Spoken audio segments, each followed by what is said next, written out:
네, 어벤져 전략회의 4월 5일 토요일 순서 진행하도록 하겠습니다.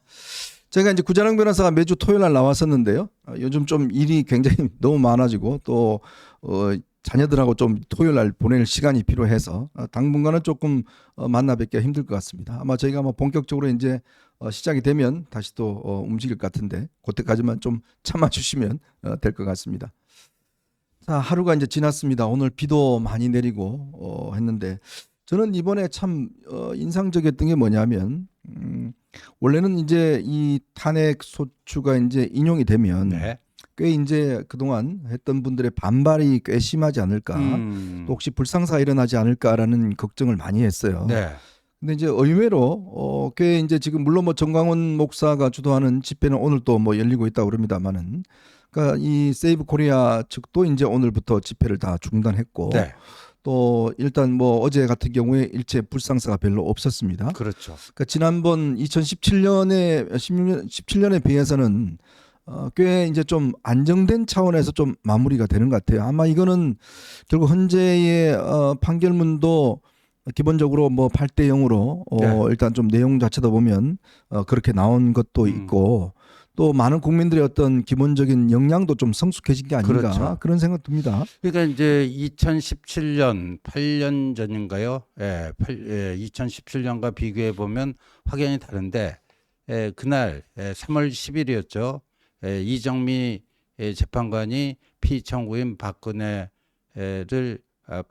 피청구인 대통령 박근혜를 파면한다. 그리고 나서 그날 그 헌재를 침탈하려는 네. 그런 움직임이 있었고, 그 과정에서 두 사람이 즉사를 했잖아요. 네네. 헌재 앞에 그 물리적 충돌이 있고 네. 나서 또 부상 입은 사람이 나중에 또 사망하면서 토탈 이제 사망자가 4명이 나왔는데, 어제는 그런 일이 일단 없었어요. 그렇죠.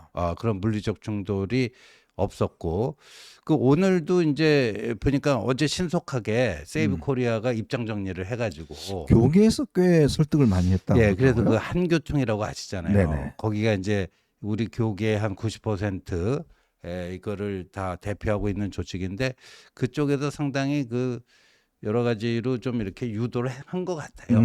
그 한교총이 그 제일 먼저 교계 내에서는 제일 먼저 어떤 결과가 나오던 그 결과 존중하고 승복해야 된다. 네. 그 입장을 냈고, 그리고 어제 그 11시 22분에 그게 나오고 나서 한교총에서 바로 그 또 승복하고 뭐 한다는 네. 그 입장문이 나왔습니다. 그리고 그 연장선상에서 그 세이브 코리아 손연보 목사도 뭐 그렇게 한다 네. 했고요. 그리고 또 손연보 목사는 또 조선일보하고 또 인터뷰까지 해가지고 그런 입장 밝혔고, 또 한국사 강사 전한길 씨도 뭐 그냥 국민 저항권 발동해갖고 헌재를 어떻게 다 날려버릴 거다 그랬는데 깨끗하게 자기는 승복한다. 네. 승복하고, 그리고 국민의힘의 후보가 누가 되든지 네. 그 사람을 그 지원하겠다. 뭐 이렇게까지 입장을 밝혀서 그러니까 아스팔트 우파의 두 축이었던 한 축은 세이브 코리아 측은 아주 신속하게 이게 정리라는 표현이 이상한데, 네. 그러니까 그 승복하기로 그 아주 깔끔하게 정리가 됐습니다. 어제. 네. 예. 참 아마 교계 내에서도 그런 이야기가 있었던 모양입니다. 이제 너무 종교가 정치에 이렇게 깊숙하게 개입하는 것은 올바르지 않다. 이런 이제 지적들이 많아왔고, 특히 아마 이제 순복음교회 이영훈 목사님이라든지 또 많은 교계 원로들께서 이런 부분에 대한 우려를 많이 표명을 했고, 그런 거에 아마 이제 이번에 시위를 주도했던 세이브 코리아 측에게도 많이 전달이 됐고, 또 더 이상 이제 이걸 헌재 결과를 받아들이지 않으면 네. 우리 사회가 정말 굉장히 극단적 대결로 가는 거 아니겠습니까? 그런 면에서 저는 일단 상당히 이제 아마 시위가 이제 좀 진정될 수 있는 그런 상황이었던 것 같고, 또 하나는 아무래도 이제 좀 걱정스러웠던 게 윤석열 전 대통령, 참 제가 참 붙이기가 좀 그렇습니다만은 뭐 어쩌겠습니까? 이 윤석열 전 대통령이 아무래도 이제 본인이 뭔가 이제 끝나고 난 다음에 투쟁을 하겠다, 또 예를 들어서 일부 지금 사이트 같은 데서는 윤 대통령이 다시 출마 해야 된다, 국회의원 해야 된다, 등등이 있는데, 이제 그거 다 이제 사실 거짓말입니다. 뭐냐면 일단 헌법재판소에서 탄핵 그 결정을 받은 인용을 받은 대통령의 경우에 5년 동안 공무단임 할 수 없습니다. 네, 맞습니다. 법으로 할 수가 없고요. 그리고 이제 뭐 그럴 것 같지도 않고 그는 뭐 할 수 있다는 건 다 거짓말이고요. 그런 상황이고. 근데 이제 어제 헌재의 결정이 너무 이제 8대 0이라는 퍼펙트한 결과가 나왔기 네. 때문에 뭔가 어떤 이걸 뒤집을 수 있는 뭔가 할 수 있는 여지를 없애버렸어요. 자, 네. 그런 면에서 보면 참 헌재의 어떤 결과가 나름대로 우리 사회 전체적인 어떤 안정을 기하는 데는 꽤 저는 플러스가 된 게 아닌가 그렇게도 생각이 듭니다. 그 어제 헌재 그 결정문이요. 그 뭐 좌우 이런 걸 떠나서요. 저는 굉장히 나름대로 균형 잡힌 그래서 8명 정영식 재판관이 썼다는 네, 거고요. 정영식 재판관이 보수 성향입니다. 이제 정영식 재판관이 그 결정문을 기초를 했다라는 거 아닙니까? 네. 그래서 굉장히 균형 잡힌 것이다. 그 이재명 그 민주당의 줄탄핵이라든가 작년 연말에 일방적인 예산 처리, 네. 예산안 처리 그 폭거라든가 이런 것들에 대해서도 경종을 울리고 있거든요. 그렇죠. 다만 그런 거에 대해서 그 상당한 문제 의식을 느끼고 국정 마비라고 생각하고 그걸 해결해야 되겠다고 그런 문제 의식을 가진 거에 대해서는 윤 대통령이 그럴 수도 있다라고 얘기를 해요. 네. 근데 거기에 대한 대응 수단으로 그렇죠. 비상계엄을 한 것은 이거는 도저히 헌법 범위 내에서 용인될 수 있는 그거를 넘어가 버렸다 그 얘기인 거죠. 예. 참 저는 어제 그 결정문 내에서 보면 그래도 재판관들이 여러 가지 고민을 많이 했구나라는 생각이 들고 특히 이번 계엄을 막은 것은 결국 시민과 그리고 소극적인 군의 대응, 네. 군경의 대응. 그래서 좀 이 현재 군인들이 굉장히 트라우마에 시달리고 있다는 거 아니겠습니까? 네. 또 이들 좀 배려하는 이야기가 좀 있었던 것 같아요. 그래서 참 역시 헌법재판관들이 스스로 그 고민을 굉장히 많이 했구나. 제가 듣기로도 헌법재판관들이 정말 그 고민을 거듭을 많이 한 걸로 알고 있습니다. 그래서 결국은 이런 결과를 내왔는데 참 한편으로 보면 저희 언론도 그렇고 모든 게 너무 이게 뭐라고 할까 소위 시중의 어떤 지라시나 소문에 너무 휘둘려서 네, 휘둘렸어요. 그러니까 기성 언론들마저도 뭐 밭으로 대표되는 그런데 막 너무 왕창 휘둘려서 뭐 4대 산이 또 특히 저는 이번에 제일 실망스러웠던 게 헌법 연구를 하시는 교수님들이 아니 이런 상황에 대해서 너무나 자신감 있게 이거는 기각이고 각하다라고 했던 게 저는 지금에 와서 보면 뭐 허영 교수도 그런 분이고 진짜 헌법을 연구했다는 분들의 그 생각이 저는 좀 실망스러웠어요. 그러니까 이게 이제 헌법재판소가 여러 가지 것들을 하잖아요. 5가지 기능이 있습니다. 헌법재판소가 위헌법률 제청하면 그 위헌법률인지 아닌지 그 심판하는 게 있고, 그다음에 국가기관 간의 그 충돌이 있으면 관한쟁의 심판하는 거 있지 않습니까? 그다음에 어떤 정당이 위헌정당인지 아닌지 위헌정당을 가리는 위헌정당 심판이 있고요. 그다음에 헌법소원이 있어요. 헌법소원. 그다음에 이 탄핵 심판이 있습니다. 근데 이 탄핵 심판은요, 기본적으로 정치적 재판이라는 표현들을 많이 쓰거든요. 그렇죠. 그러니까 법리가 중요하지만 법리만으로 이걸 다 그 디테일한 법리 가지고 해결할 수 있는 그런 건 아니라는 거죠. 그렇죠. 그러니까 이제 그런 거를 우리가 다시 한번 좀 인식을 해야 될 것 같습니다. 여러 가지 그러니까 법원에서는 그럴 수 있어요. 네, 근데 헌법재판소는 우리가 따로 만든 이유가 결국은 이 헌법재판소에서 어떤 정치적 상황도 고려해서 판단을 하라라고 이제 우리가 헌법재판소를 만들어놨기 때문에 그 목적 이런 부분에 대해서 이번에 좀 학계에서도 저는 좀 비판이 좀 자기 반성이 좀 있어야 되지 않을까. 특히나 뭐 그 헌법재판소 연구관 출신 지금 로스쿨 교수로 가 있는 분들이 뭐 방송에 잘 출연해서 뭐 거의 확신을 가지고 뭐 기각이다 각하다 어쩌다 얘기하는데 결국 다 아니었어요. 아니 솔직히 제가 이제 방송에 나가서 제 상식으로는 저는 솔직히 옛날부터 이거는 뭐 이론의 여지가 없다. 그럼요.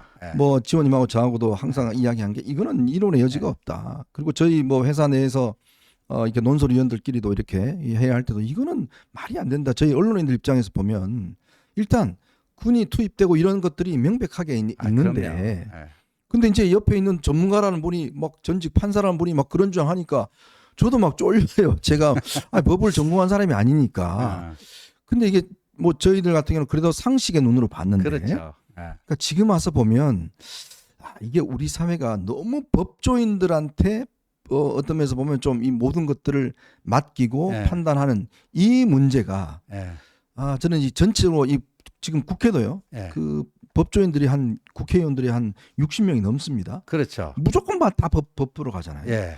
그러니까 정치평론도 다 변호사가 하잖아요. 예. 지금 요즘 세상에. 아하하하. 그런 세상이다 보니까 이것도 막 법률가들만 다 하니까 나중에 내가 잘못 생각하고 있나? 뭐 이런 생각까지 들어요. 이게 모든 법조인들이 다 그런 건 아닌데 저는 이제 이 정치를 뭐라고 생각하냐 그러면 저는 가능성이 예술이라고 이렇게 얘기하거든요. 네. 정치는 뭐냐? 가능성이 예술이고 정치인에게 가장 필요한 게 무엇이냐? 덕목이 저는 정치적 상상력이라고 생각을 해요. 예. 근데 이 법조 출신 이 사람들 보면 항상 뭐 자기들은 리걸 마인드가 중요하다 그러는데 그 법조인의 연장선상에서 자꾸만 정치를 생각한단 그렇죠. 네. 말이에요. 그러니까 뭔가 그런 정치적 상상력도 솔직히 말해서 좀 빈곤하고요. 예. 근데 인문학적 소양에 입각해 갖고 그런 정치적 상상력을 발휘해야 될 때 잘 안 돼요, 법조인들은. 네. 예. 하여튼 뭐 제가 좀 부족하지만 앞으로 많이 좀 가르치겠습니다. 네. 자, 요 소식 하나 좀 전해드려야 될 것 같아요. 지금 미국의 트럼프 대통령이 계속되는 관세 전쟁을 하고 있지 않습니까? 근데요, 지금 어제 오늘 월가의 지금 시가총액이 우리나라 돈으로 9,600조가 날아가 버렸습니다. 이게 지금 트럼프 대통령의 이 관세 때문에 6조 6,600억 달러, 우리나라 돈으로 9,600조. 그 이제 일경이 가까워졌네요. 이 한꺼번에 다 날아가 버렸어요. 그 관세 지금 그래서 미국의 때문에. 특히 물가 이 상승이 이 심상치 않다고 그럽니다. 3월 달에 이제 물가 상승률이 나오는데 이게 굉장히 중요한 분기점이 될 수 있다고 그래요. 그렇죠. 이게 왜냐하면 지금 관세를 해서 뭘 하겠다고 그러는데 이게 관세 하는 거 다 실패를 했거든요. 지금은 이미 자유무역 세상인데 또 미국이 무슨 생산할 수 있는 시설이나 그다음에 이 노동력이 별로 없습니다. 네. 자, 그런 상황에서 무조건 지금 관세를 때리는데 이 트럼프식 이게 지금 정말 이 기업들이 아주 난린 모양이에요. 근데 이 상황에 트럼프는 자신의 리조트가 있는 플로리다 가서 또 골프를 쳤다고 그래요. 그러면서 이날은 또 미군 4명이 외국에서 사망한 미군 4명이 또 국내로 들어오는 날인데 이제 원래 미국 대통령들은 항상 그거 나가잖아요. 가서 이제 인사하잖아요. 네. 그것도 안 하고 지금은 골프만 치고 지금 뭐 미국의 각종 신문들이 지금 뭐 아주 굉장히 난리라고 그럽니다. 얼마 전에 미국 그 여론조사를 봤더니요. 트럼프 관세 정책에 대한 그 찬성률이요. 네. 40%에 불과해요. 점점 떨어진다. 예. 더 떨어질 거예요, 이제. 네. 예. 현타가 오잖아요. 마트에 갔는데 어제까지 뭐 800원 하던 게 1,200원이 돼 있고 그러면 현타가 오잖아요. 예. 그리고 미국이 화장지 있잖아요. 휴지. 예. 휴지. 화장실에 쓰는 휴지. 그러니까. 그게 대부분 펄프가 예. 캐나다에서 수입이 된대요. 그러니까 그 캐나다에서 수입을 안 하면 예. 미국 사람들 화장실에 쓸 종이가 없대요. 야. 근데 그래 놓으니까 이제 이 캐나다에 대해서 이제 관세를 처음에 했는데 예. 이 보니까 이거 휴지가 없는 거예요. 그래서 그 휴지의 펄프에 대해서만 또 관세를 면제를 해줬다는 그러니까 거예요. 캐나다가 딱 목줄을 아니고 네. 뭐라고 해요? 똥줄이에요.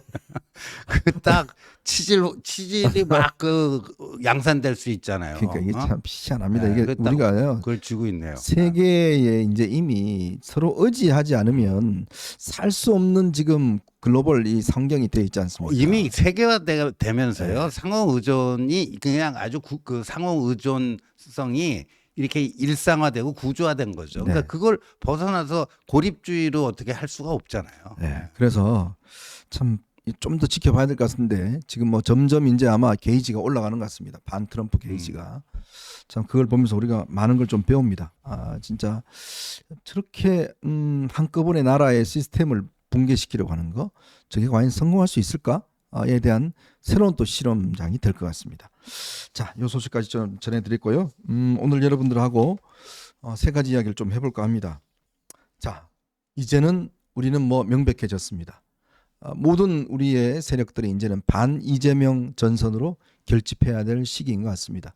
자, 누구는 뭐 어떻고 찬성이 탄핵은 어떻고 하는데 뭐 이미 뭐 국민의힘 내에서는 대선 포기하자는 사람도 있더라고요. 전 정말 기가 막혀갖고 이제 반 이재명 전선으로 우리가 다 결집할 때다. 자, 요 이야기와 함께. 근데 왜 이렇게 보수들은 항상 이런 식으로 잘 휘둘리고 약할까?